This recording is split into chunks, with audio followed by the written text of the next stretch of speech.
Busana Inspira Movie oleh CHTTN Basic. Pilihan terbaik buat kamu yang mau bikin kaos. Menerbitkan dan cetak buku nggak ada yang semudah ini loh. Cetak satuan bisa, revisi suka-suka, menerima semua naskah yang kamu punya. Terlengkap dengan pelayanan terbaik. Sewa kamera ya di frame kamera aja.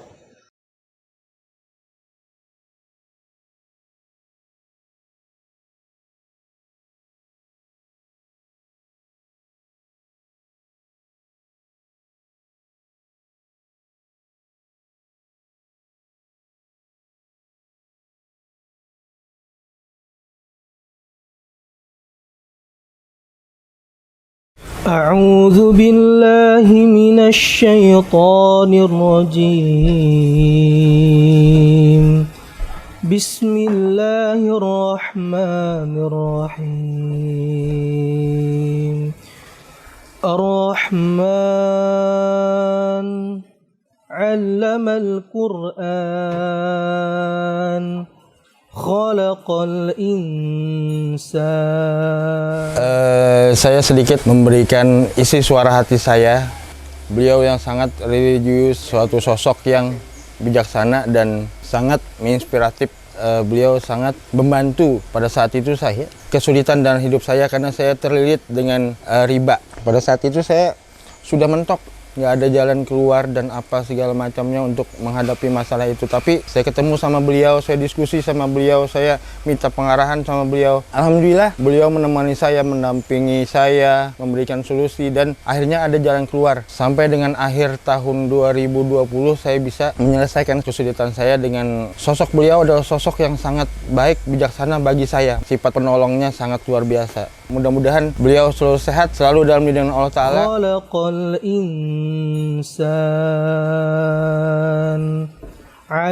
Saya mengenal dengan Bapak Ahmad Junaidi sudah sejak lama, dari tahun 2002. Dan suatu saat saya ada masalah dengan utang piutang di suatu lembaga pembiayaan. Saya minta tolong bantuan dengan beliau dan alhamdulillah beliau bisa memberikan solusinya. Nah, dengan itu saya berterima kasih dengan Bapak Ahmad Junaidi sudah membantu saya dengan sepenuh hati. Tidak ada imbalan apapun dan bentuk apapun. Allamahul bayan.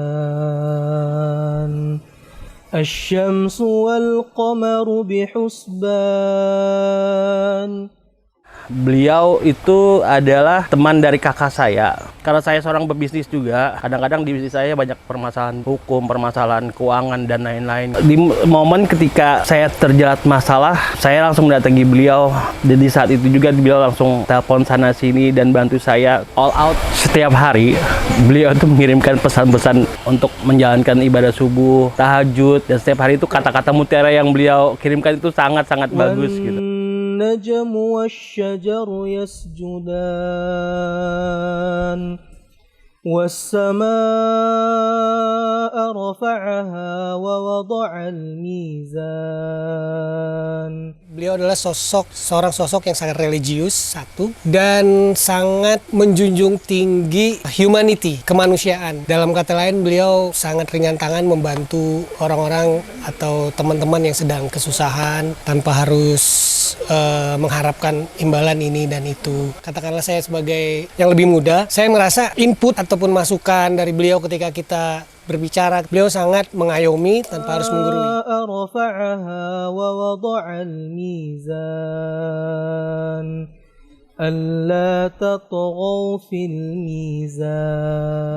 Beliau sering membantu kita sharing masalah agama, juga masalah kehidupan. Kita juga pernah berurusan dengan pihak bank karena kita sempat terlilit hutang cicilan rumah. Beliau dengan ikhlas membantu kita dengan sabar dan siap selalu membantu pada saat kita memerlukan bantuan beliau. مرج البحرين يلتقيان بينهما برزخ لا يبغيان صدق الله العظيم.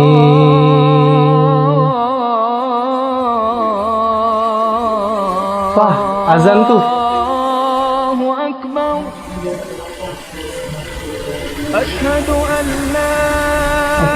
kita ke masjid. Assalamualaikum warahmatullahi wabarakatuh. Sahabat-sahabat Inspirasi, ketemu lagi dengan kita yang tidak pernah bosan.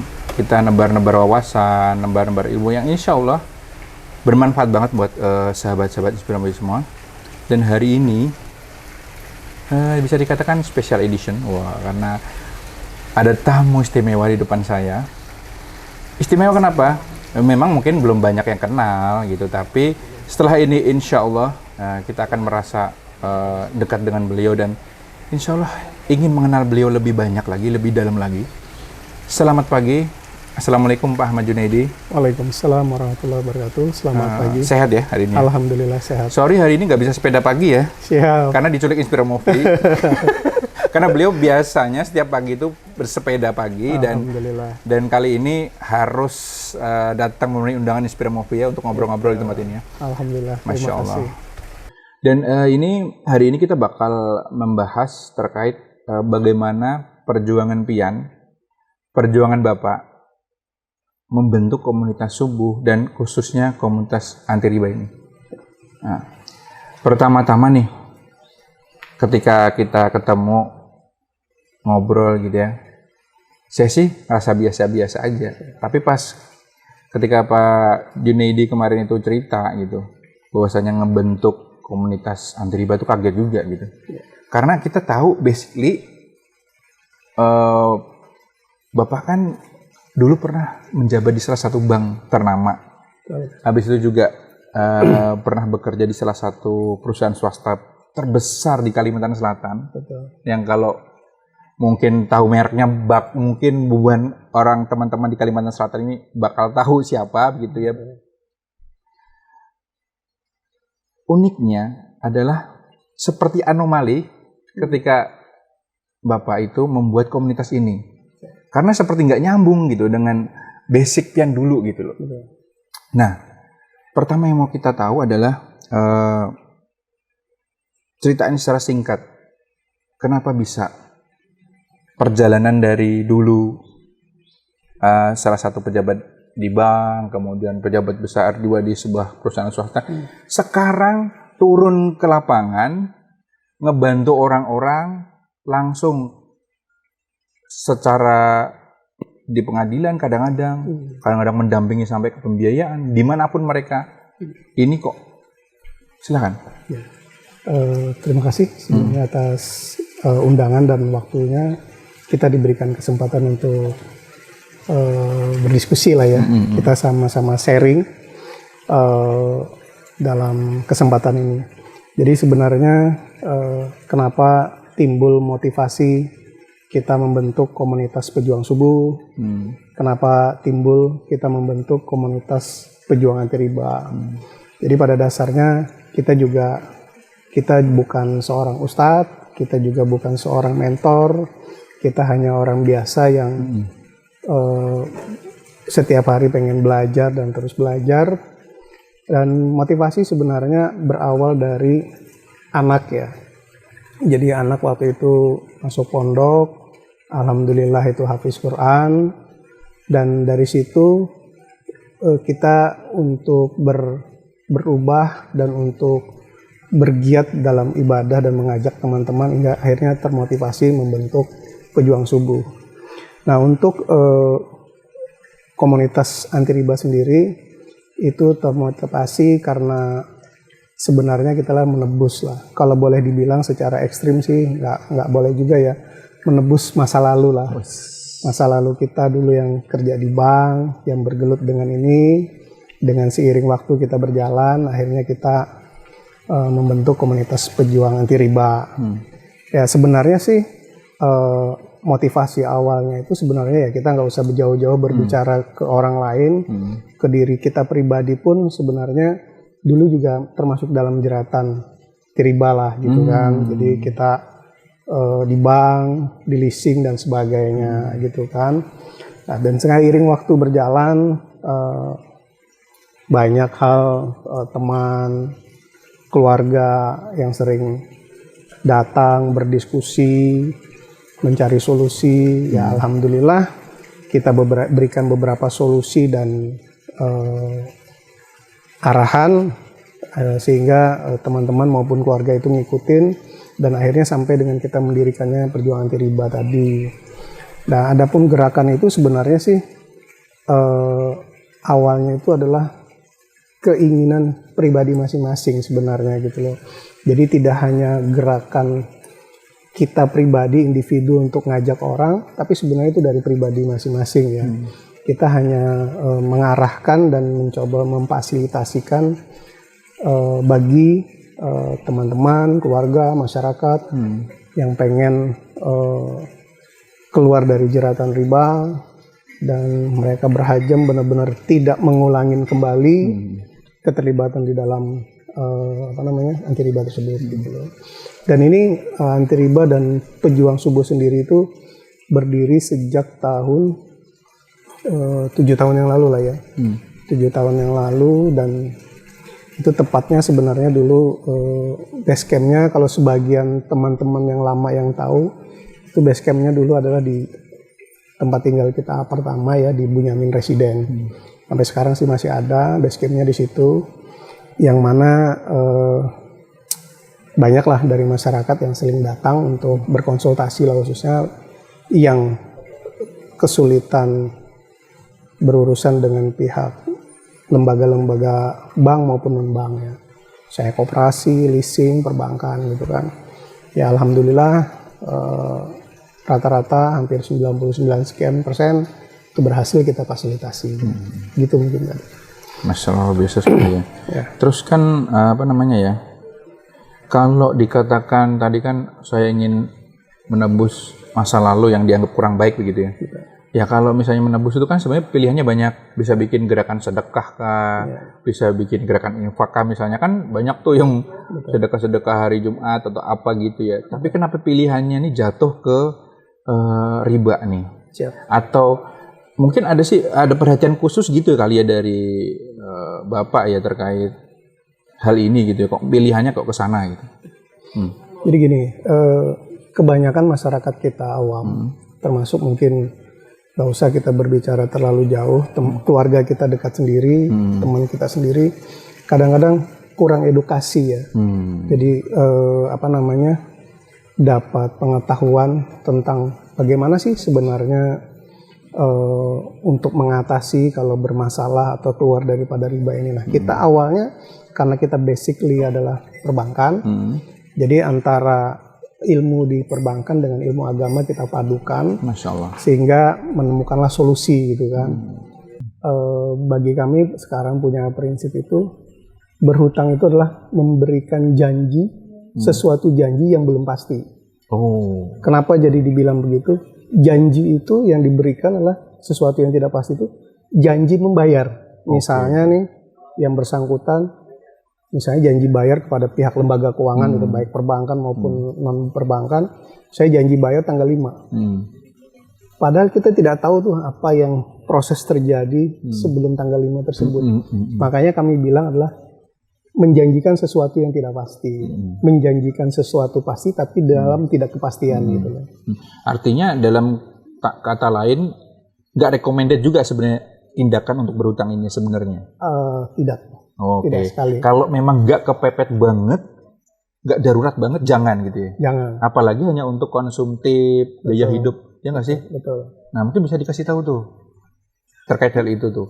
Kalau bisa tuh kan kita tuh janganlah berhutang. Kalau bisa, kan banyak nih sekarang nih flexing di media, pamer. Ternyata ntar muncul kasusnya tuh. Utang di sini, utang di situ. Nah itu gimana tuh? Mungkin jadi, masukannya buat masyarakat tuh. Jadi gini, sebenarnya sih kalau kita bercermin ke diri kita sendiri ya. Jadi paling tidak itu ngurangin gaya hidup lah. Gaya hidup. Jadi gaya hidup itu kita jangan lifestyle lah hidup ya kan. Terus jangan berpacu kepada omongan orang gitu kan. Jadi banyak kadang-kadang terini dengan omongan orang bahwa wah kamu kerja di sini kok hidupnya cuma begitu-begitu aja. Akhirnya dengan intimidasi, boleh dibilang intimidasi ya, akhirnya oh udah nih ada kesempatan buat utang gitu kan, akhirnya ambil utang buat beli ini, buat beli itu gitu kan, konsumtif sifatnya. Kalau saya saran kita pribadi sih kuranginlah itu, hindari itu, karena tidak sedikit karena faktor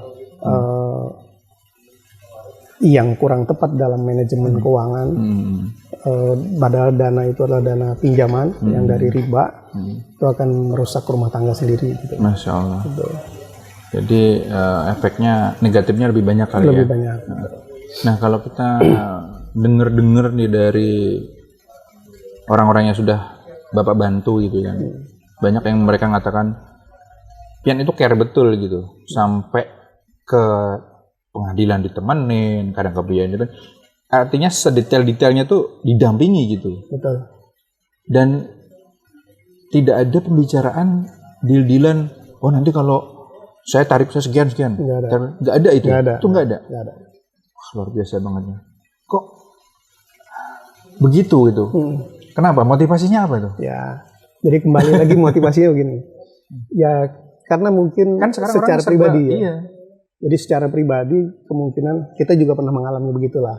Jadi gitu kan. Jadi kita mungkin pengen minta bantu seseorang untuk memfasilitasi atau pengen yang pernah lah saya lakukan itu pengen minta bantuan kepada teman-teman lah. Ada sebagai lebih mengerti hukum gitu kan, mungkin ternama tapi dipasang tarif gitu kan. Padahal hanya cuma begini gitu kan. Nah, atas dasar pengalaman itu dan atas dasar pengalaman pribadi tadi, akhirnya kita termotivasi untuk membantu tanpa ada pamrih gitu kan. Masya Allah. Malah kadang-kadang kita yang sering keluar biaya sendiri. Wow. Gitu. Wow. Karena minimal Pak Adi, untuk kita memfasilitasi teman-teman yang pengen berhijrah ya, khususnya itu paling tidak itu kita ya warawirinya itu kan lumayan. Apalagi kalau yang misalnya lokasinya berada di luar kota ya, yang pernah kita fasilitasi lah. Jadi insya Allah kita pernah sampai ke Jakarta ya. Wow. Di Jakarta pernah, terus ya Marabahan pernah, yang jauh-jauh ya Palangkaraya pernah.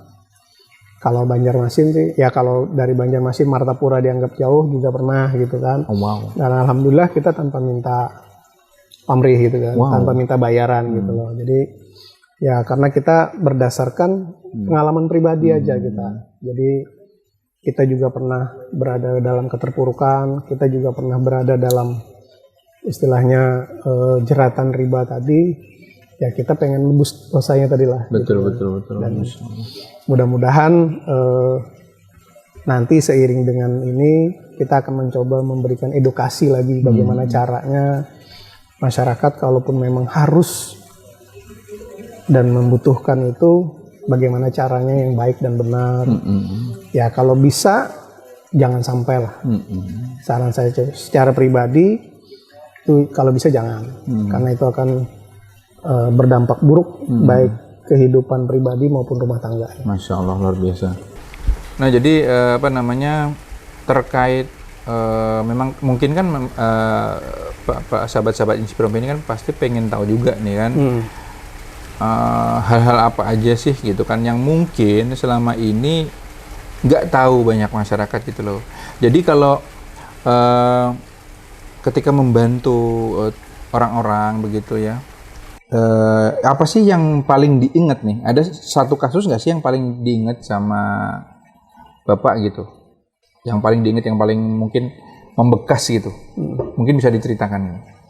Jadi ada pernah itu mungkin yang nggak tahu ya apakah masyarakat mengetahui apa tidak. Cuman yang jelas dulu itu sempat masuk media ya, media khususnya TVRI dan RCTI karena itu mungkin kejadiannya udah agak lama ya. Jadi ada masyarakat yang terbentur dengan salah satu lembaga leasing ya. Jadi kebetulan mereka itu ada nunggak sehingga terjadinya penarikan di jalan dan sampai dengan motor tersebut dijual oleh pihak leasing, walaupun padahal dengan didampingin kita sudah beberapa kali bolak-balik ke dengan etikat baik pengen membayar, akhirnya motornya dijual tanpa si izin dan ada hal-hal yang dilanggar gitu kan. Ya alhamdulillah berkat dengan izin Allah juga mungkin kita bisa memfasilitasi hingga itu motor itu bisa diganti rugi sama pihak leasing dengan dibantu namanya dengan BPSK. Jadi BPSK sendiri itu adalah Badan Penyelesaian Sengketa Konsumen. Mungkin sebagian besar masyarakat kita banyak belum mengetahui apa itu BPSK. Dan alhamdulillah juga melalui perantaran institusi itu kita juga berhasil menginikan haknya masyarakat tersebut untuk keadilan terhadap leasing tersebut. Tadi ada BPSK namanya. BPSK. Nah, BPSK ini terkait badan yang melindungi hak-hak konsumen ya? Ya, jadi Badan Penyelesaian Sengketa Konsumen. Itu dan pernah juga yang mungkin pengalaman terakhir dalam beberapa bulan terakhir ini itu yang dengan leasing sampai kita harus ke pusat di Jakarta, ya alhamdulillah selesai juga gitu. Dan alhamdulillah dari pihak leasing, misalnya kalau saya boleh sampaikan, dari total tagihannya hampir 250 juta sampai akhirnya pelunasan terakhir itu cuma 52,5 juta gitu. Itu kasus yang tadi bukan kasus lain. Kasus lain. Wih, jadi itu sebentar, leasing itu. bentar. Ini menarik ya. Dia harusnya bayarnya 200 berapa? 250-an lah. 250 juta, tapi bisa diketok di 50 juta. Ya 52.500. Itu mungkin bahwa yang sisa hampir 250 tadi adalah denda bunga, denda keterlambatan dan penalti lah. Akhirnya dengan solusi kita pendekatan, dengan etikat niat baik mau dibayar, ya ada win, jadi akhirnya disetujuin 52.500. Itu juga unik itu sebenarnya. Wow. Ini unik banget nih, keren ya. Jadi untuk masyarakat di luar sana, teman-teman sahabat-sahabat Inspirasi yang saat ini terlilit hutang nih, misalnya nih ngembang-ngembang terus nih, yang tadinya mungkin hutang cuma 50 juta, jadi 100 juta, jadi 200 juta. Ternyata itu sebenarnya bisa diperjuangkan, Sangat hanya membayar pokoknya saja. Kan pasti pokoknya saja. Betul. Tadi ya. Betul. Berarti ada cara untuk memperjuangkan itu sebenarnya. Ada, dan ada undang-undangnya, baik secara undang-undang perlindungan konsumen, undang-undang OJK maupun undang-undang perbankan Indonesia. Artinya ini resmi. Dilindungi undang-undang. Resmi. Nah itu ya sahabat-sahabat Inspirasi, perhatian baik-baik nih. Jadi kalau ada yang utangnya sampai membengkak, ternyata kita harus care juga ya. Kita harus belajar, jangan malas, jangan kabur. Ya. Betul. Cari orang yang ngerti. Ini salah satu contohnya beliau, dan beliau ini open ya, rumah open ya. Ya, insya Allah open ya. Kalau beliau pas ada di Banjarmasin, gitu, insya Allah beliau siap membantu. Dan jangan menutup mata, kita harus belajar. Ternyata ketika kita berhutang, itu ada cara-cara yang bisa kita usahakan untuk meminimalisir. Betul. Yang tadinya mungkin justru bunganya dulu lebih banyak daripada utangnya, itu bisa diminimalisir. Betul. Jadi pokoknya saja. Betul. Nah ini kan senang ya saya dengan sosok beliau ini yang artinya memperhatikan setiap detail permasalahan yang dialami oleh orang lain gitu ya. Dan sosok-sosok seperti ini sangat jarang beredar gitu ya. Mohon maaf ya, itu di sektor-sektor pemerintahan, entah itu pemerintahan daerah atau pemerintahan pusat. Kita kadang-kadang rindu gitu. Kadang-kadang kita tuh menghadapi, karena saya sejak 2019 itu sudah jadi penggiat sosial ke masyarakat. Kita tahu kondisinya kan. Kadang-kadang ngelihat kondisi tertentu tuh, kita tanya, ada nggak yang kesini dari dinas ini? Belum ada mas, belum ada. Jadi kita ngerasa, aduh kok gini amat gitu ya, kok nggak care gitu ya dengan kondisi seperti ini. Nah, kan ke depan ini, kemarin kita ngobrol-ngobrol. Ya. Jadi beliau ini ada itikat baik ya, karena mungkin ingin memperluas dakwah beliau, ingin memperluas perjuangan beliau yang nggak mungkin kalau cuma diem gitu-gitu aja. Dan ada itikat baik beliau insya Allah katanya maju di Pilkada 2024 ini untuk Betul. Kota Banjarmasin. Betul. Nah, ini menarik nih. Motivasinya apa? Politik ini kan gak gampang, pusing. Betul. Dan juga nggak murah ya politik kita saat ini. Nggak tahu nanti kalau sudah ada perubahan, ya kan? Tapi saat ini ya gitu-gitu kan tahu sendiri. Motivasinya apa? Silahkan. Saya kalau ditanya motivasi kadang-kadang bingung ya. Jujur sebenarnya bingung ya. Jadi sebenarnya Kan nanti makin pusing tuh kan? ya sebenarnya secara pribadi sebenarnya kita termasuk dulu beberapa tahun silam itu kita termasuk orang anti politik lah ya. Wis. Jadi bukan anti politik bukan berarti tidak ada pilihan ya. Iya. Tetap ada pilihan. Nah, motivasinya kita ya salah satunya itu sebenarnya ya kalau boleh jujur ya. Kalau kita petik dengan ini kita bicarakan adalah anti riba, sebenarnya motivasi awalnya kita itu gregetnya itu adalah waktu kejadian banjir. Oke. Nah, waktu kejadian banjir sekian itu bahwa Banjarmasin ini belum pernah terjadi hal seperti itu gitu kan. Itu sebenarnya motivasi awalnya. Tapi karena kita giat dan aktif di pejuang subuh dan anti riba dan banyak yang harus dibenahin.